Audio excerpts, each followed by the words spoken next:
In today's video, I have a bloom update for the month of March. I have like 200 new subscribers this month, so thank you guys for following along. And for those of you who are new, I have a collection of 200 different orchids and plants, and I grow them in my apartment here in New York City. I grow mostly via LED lights. I have east-facing windows, and in this channel I share my collection, how I care for them, and I share the blooms every month. So I'm going to show you everything in bloom for the month of March. I have a couple of new things that have opened up, and a lot of those things are going to be shown next month as well, because I have a lot in bud that I've never seen before, so I'm really excited. I'm starting to hit my stride this month, so as you guys know, I wasn't on YouTube for a little while, and I was dealing with a couple of personal things, so I took a step back from my collection. I neglected my collection a lot, and I had a lot of casualties. Maybe I'll do a video on this, but I mean, I hate to admit it, but like, I killed all of these plants here. And I'm really good usually. I have like in 2020, 2021, when I was taking care of my collection, I had very few casualties, but I tried a lot of new orchids, and I had a lot of seedlings, and during last summer, I didn't really water my collection or take care of it as much as I should have. I was not flushing my collection like I should have. So in my next video, I'm going to show you some of the casualties that I had in my collection and tell you what went wrong. But I'll share kind of what went wrong and everything, but I'm back hitting my stride. Things are looking good. So I'm going to show you some of these orchids that are blooming right now. I'm very happy with everything. I'm taking care of everything again really well. All of my established orchids survived my neglect very well. Some of them struggled a little bit, but for the most part, I'd say that 90% of my collection is still thriving. It just goes to show how good orchids do, even though they have a reputation for being finicky. I have a lot of my collection in semi-hydro, and some of them in organic. They still do well. They still did well with my neglect. But anyway, enough about me blabbering on about my collection. Let me show you what I have in bloom right now. So before I jump into the big ones, I'm going to start with some that have opened up for the first time. So this one was very interesting, and I'm showing this to you first because it opened up wonky, right? Just check it out. Like, this is the first bloom. It was misformed, but then this one opened up really well. So this one's the Patinera Martha Clarke. I got this from Sunset Valley Orchids. Really, really nice one. It is a cross between the SLC Circle of Life, crossed with the BLC Love Sound Dogashima. Very, very pretty. There's no fragrance on this one, but I just love the shape of it. It does remind me of the Circle of Life. I used to have that Cattleya. Very, very pretty. No fragrance at all, unfortunately, but it's just really cute. But this is the first bloom, and it's kind of normal when you have a first bloomer for it to be wonky. But as you can see, it's a pretty young plant. 1, 2, 3, 4, 5 different canes. This is a first time bloom.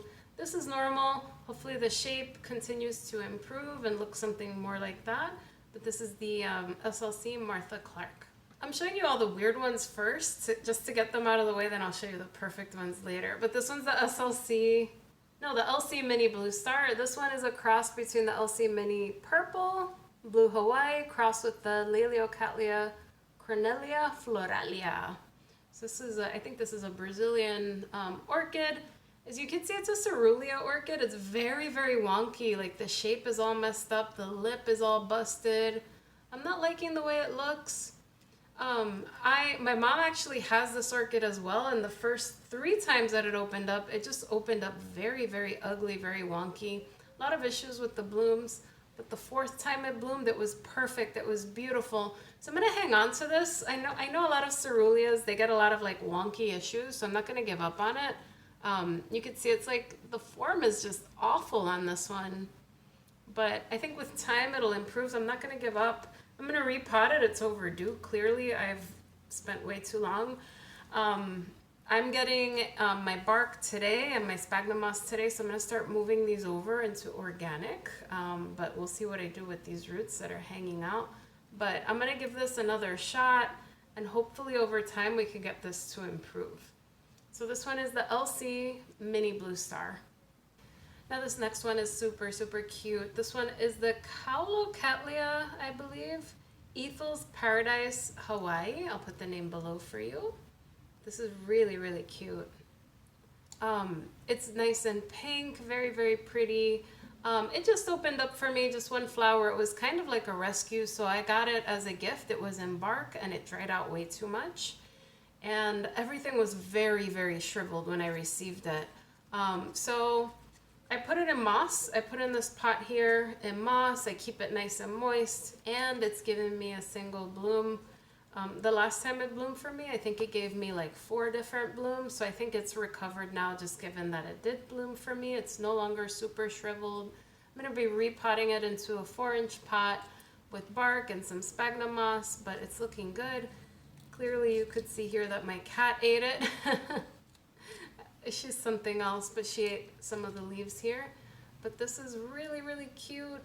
No discernible fragrance on this one. I forgot to mention, but the cerulean orchid I shared, that one had some fragrance, but this one's super cute. Just showing it first since it just had a single bloom. But with that said, let's jump into the rest of the collection. So the first orchid I'm going to spotlight is the Patinera Hawaiian Charisma Hawaii. This one is one of my favorite orchids because it blooms off of every single new growth. I repotted this about a year ago into the 7-inch self-watering pot, and it's already due for a repot. So as you can see, it's starting to grow off the edge. But I love this orchid so much because it has a really nice lemon sorbet fragrance. It is very strong, and the flowers are really big. It gave me 2 blooms this time, but in the past it's given me 4 blooms, and sometimes it blooms from multiple growths. So it's a really, really nice show. The only downside is that the flowers are so big that they sometimes crowd each other. But this is really lovely. The fragrance is really what makes it for me, and it's just so pretty. And this is one of those orchids that I got from Carmela Orchids. This is from Hawaii. Very vigorous and very easy to grow. I know I say this a lot, but this is one of my favorites just because it blooms so freaking much. I love it. The next one shares a parent with the Hawaiian Charisma Hawaii. This one's the Patinera Jerry Rehfield Paradise Fuchsia. I know I show these two a lot to you guys, but it's because they bloom so much, and I'm not mad. This one is a little smaller than the Patinera Hawaiian Charisma Hawaii. It's much smaller. You can see the growths are tiny. It's not going to get super big on you. It has a nice fragrance, but what I really like about it is the velvet petals. They are so, so pretty. I don't have any cattleyas like this that the petals have that sort of texture on it. It really does look like velvet. It's hard to describe the fragrance. It's kind of floral, but it smells like a cattleya. This one I really cannot describe. So it's nothing like the other one that smells like a lemon sorbet, but it's like a floral type, cattleya type fragrance that if you grow a lot of cattleyas, you know what I'm talking about. But this is gorgeous. Highly recommend if you have a small space because it's so small.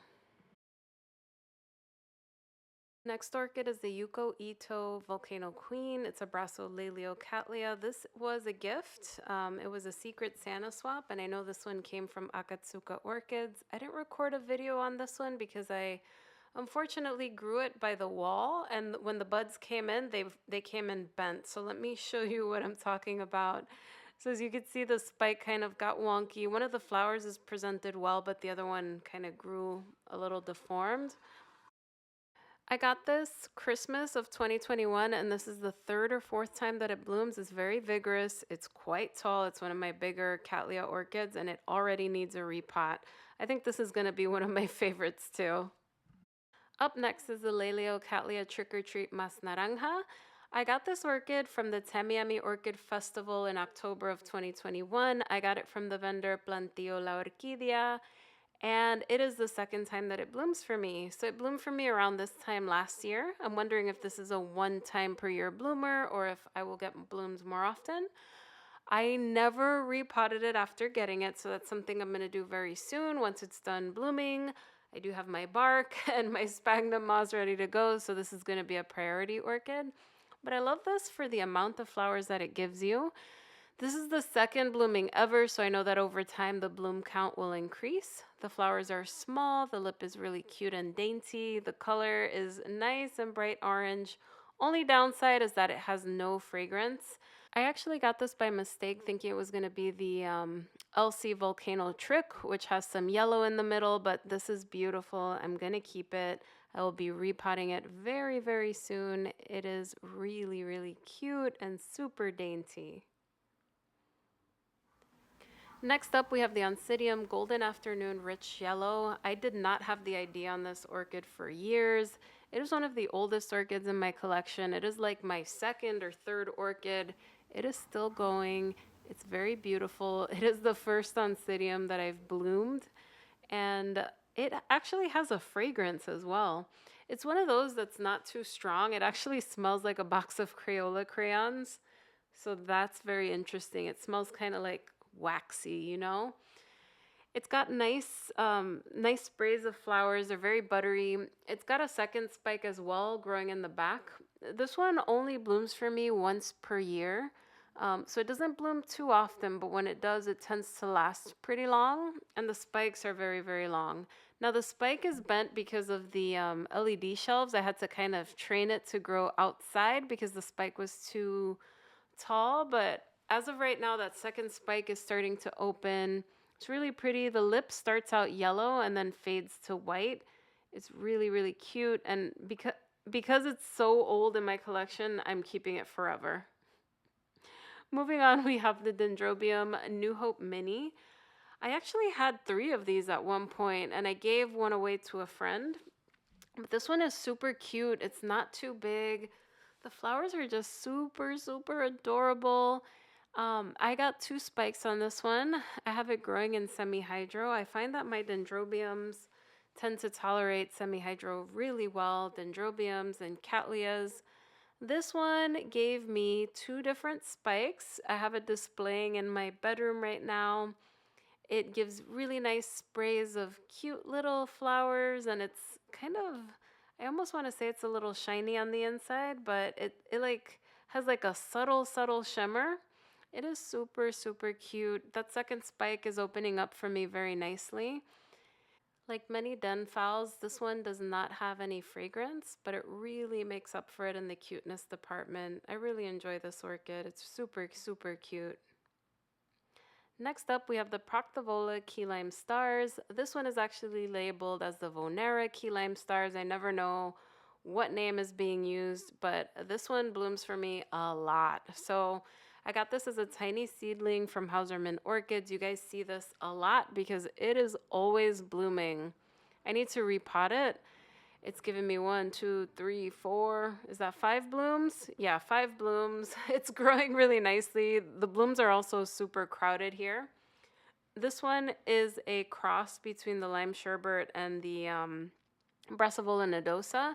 And it is actually a little fragrant at night, but it smells like sunscreen. It is a very strong sunscreen fragrance. In the beginning, it was barely noticeable, but I smell it now more strongly. So it's not my favorite fragrance, but it's interesting, and I really like that it blooms so much. This is really vigorous. I hope you guys enjoyed this bloom update. In my next video, I'm going to share what went wrong with some of the orchids that I killed when I was not available to take care of my collection as much. As I shared, it's quite a lot. So I mean, I do have a huge collection, so this was sad for me, but I kept all of the IDs on everything that I killed, unfortunately. There's a theme here though. There's some that are hard to grow, some orchids that I really tried pushing that didn't work out for me in my environment here with my neglect, like a lot of Vandas, my Angraecum, Cycnockies. Those are notoriously difficult. So I will do another video showing these orchids that I unfortunately killed. Anyway, guys, I hope you enjoyed this video. I will catch you in the next one. Thank you for watching. Bye, everyone.